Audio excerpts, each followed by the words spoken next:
It was a brisk October morning in Seattle when Bill Gates, casually dressed in a sweater and khakis, decided to take an unplanned detour from his usual routine. He had been invited to speak at a tech summit later that day, but something about the small, forgotten neighborhood he passed on the way caught his eye. The streets were quiet, the houses modest, and at the end of one narrow lane stood an old, weather-worn school building. The sign above the entrance read, Evergreen Community School. Curious, Gates told his driver to stop. Stepping out of the car, Gates was struck by the quiet resilience of the place. The building's faded paint and broken windows spoke of years of neglect. A group of children played basketball on a cracked court, their laughter masking the obvious wear and tear around them. Gates watched for a moment before making his way inside. The interior was dimly lit, the walls lined with outdated posters and tattered bulletin boards. A middle-aged woman with kind eyes greeted him at the door. "Good morning, can I help you?" she asked, clearly puzzled by his unexpected presence. "I'm just passing through," Gates said, smiling warmly. "This school caught my attention. My name is Bill Gates." The woman's eyes widened in recognition. "Oh, I'm Principal Harris. Welcome to Evergreen. We don't usually get visitors like you." Gates chuckled. "I hope I'm not interrupting anything. I just wanted to take a look around." Principal Harris led him on a tour of the school.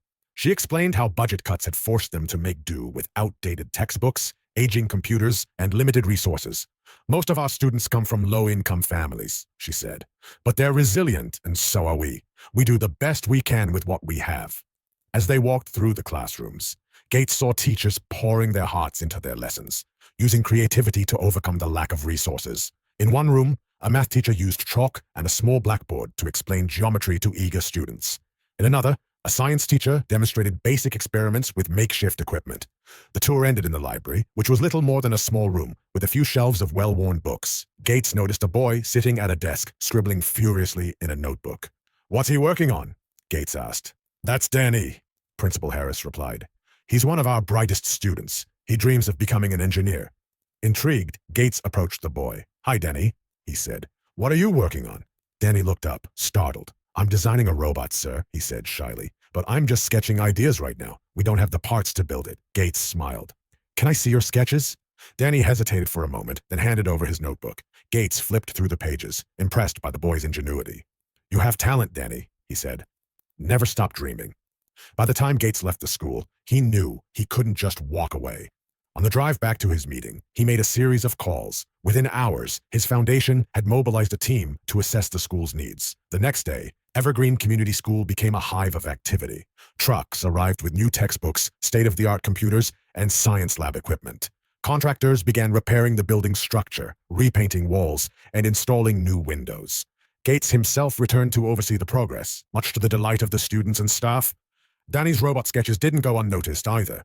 Gates arranged for an engineering mentor to work with him, providing the tools and guidance he needed to bring his ideas to life. Within weeks, Danny had built his first prototype, a small robot that could pick up and carry objects. He demonstrated it to his classmates, earning a standing ovation. As the weeks passed, the transformation of Evergreen Community School became a symbol of hope for the entire neighborhood.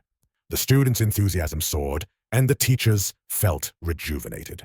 Principal Harris could hardly believe the change. "Mr. Gates," she said during his next visit, "you've done more for us than we could have ever imagined." Gates shook his head. "The real heroes are you and your team. You've been holding this place together for years. I'm just here to help." On the day of the school's reopening celebration, Gates addressed the students and staff. "Education is the key to opportunity," he said. "Every child deserves a chance to succeed, no matter where they come from. You all have incredible potential, and I can't wait to see what you achieve." As Gates prepared to leave, Danny approached him with a small gift, a model of his robot, carefully crafted as a token of gratitude. "Thank you, Mr. Gates," Danny said, "for everything." Gates smiled and accepted the gift. "Keep building, Danny. The world needs thinkers like you." As he walked away, Gates felt a deep sense of fulfillment. One small detour had made a world of difference.